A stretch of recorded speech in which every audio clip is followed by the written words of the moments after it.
Welcome to the Jeff Crilley Show. And now, here's Jeff Crilley.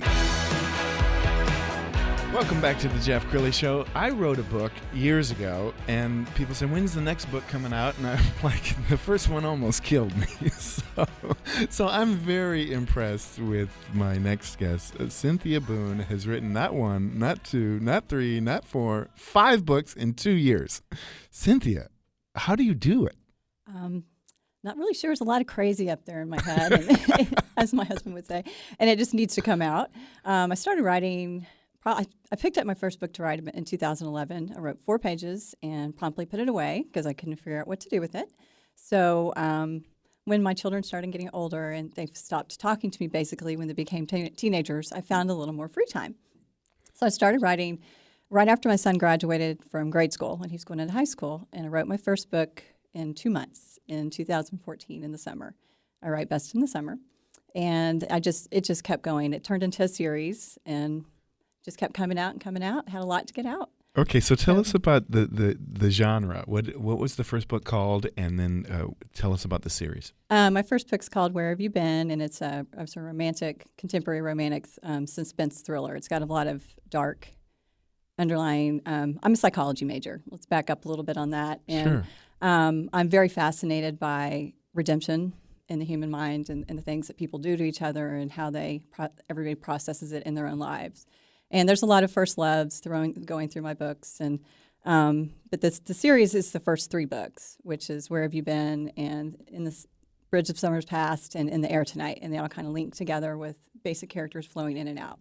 So I've always been fascinated by the research that authors will do, fiction authors will do. And I always hear about, if you're writing a crime novel or something like that, sometimes the author will hang out with cops or something. Did you have to do any research for any of your books in terms of like fact checking? If I'm going to write about a medical procedure, I better go ask a doctor if this is true.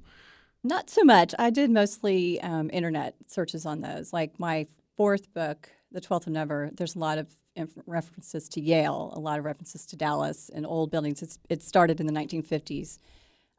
Basically set back then. And so I had a lot of references to local buildings that are no longer present. And it was really fun to go back and look at the history of Dallas and learned a lot. But I really didn't ever talk to anybody about it. But that is cool. I mean, you couldn't write about something set in the 50s and that building wasn't built yet. So, right. I mean, you really had to go back and find out. And find out like specific details about that building too, because they have certain things to do with my books. Tell me, when you're writing, are you picturing your reader? Who is your reader?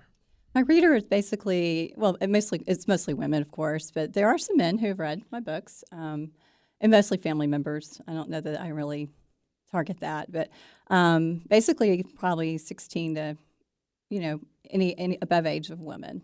A lot of middle-aged women like my books because they go back in time to different decades than what we're in right now.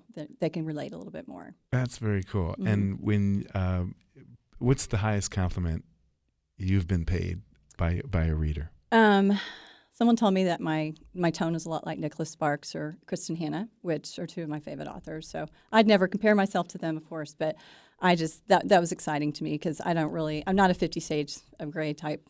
That's not how I write. Right. So it's more the romantic. More the romantic feel than the act so much. Do you hope and pray that one day your book gets picked up as a movie? Oh, I'd love that. Yes, I've actually been told they'd be great Hallmark or Lifetime movies. Do you see an actor or an actress when you're writing a part?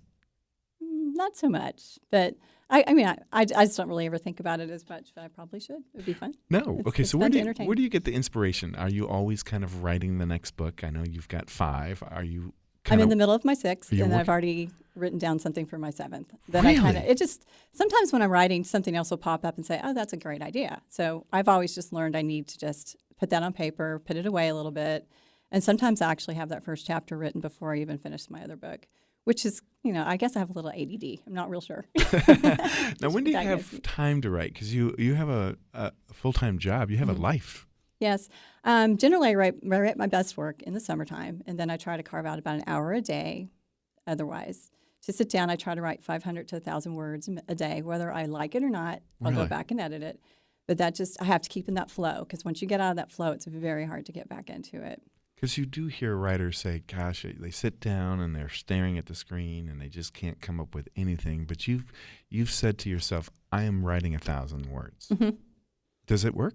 Yes, it does. And sometimes I get rid of half of those words, but at least I've gotten something on paper and I'm staying in the flux with my novel, because it's very hard to pick back up. It really is. Well, who do you share your innermost thoughts with? I mean, do you have a person in your life that you say, okay, I just wrote this chapter. Can you read this and tell me if this is good, or am I completely going crazy? Well, my mother-in-law has been fantastic. She is an avid reader, and she's been one of my biggest she's my beta reader, basically, and she's helped me edit all my books. And that's awesome. She's one of my biggest supporters, so she'll tell me. She's very, very honest with me about whether or not that's good or not.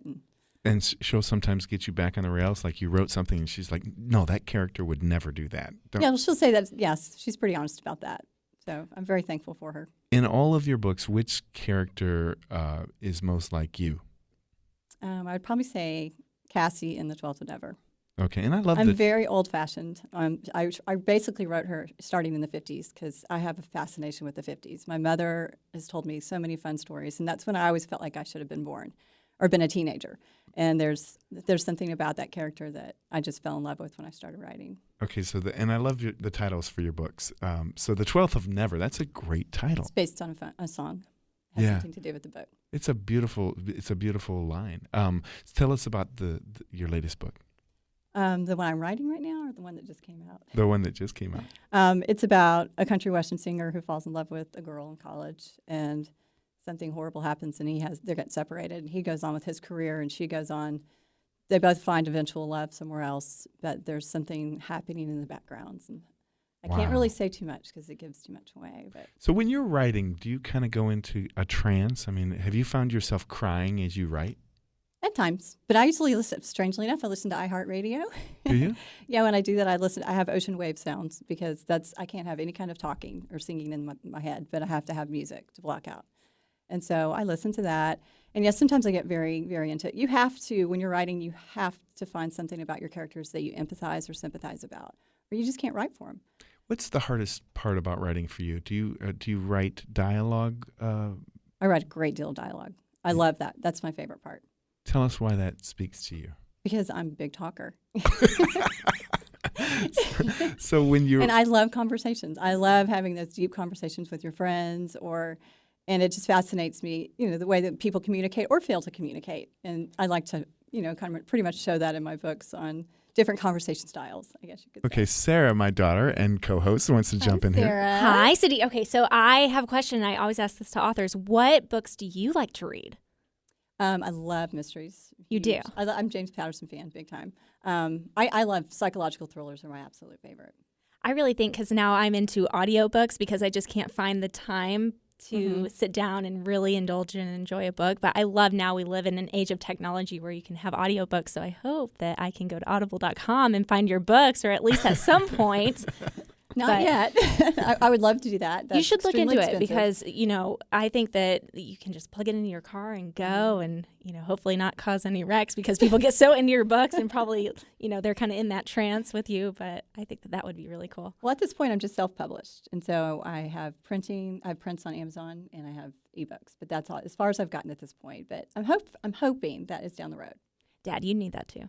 I do, don't I? The audiobooks. So tell me, Cynthia, do you see how many books do you see in your career when you finally put down your pen or turn off your computer? Well, oftentimes I'll say this is it, because I'm tired and I just can't do it anymore, and then something comes up. So I have no idea. I've been writing since I was a child. Have you? Pretty much. Never published anything. I tried to go the traditional route with children's books, and that just didn't work out. And so I decided I was too impatient to wait for that.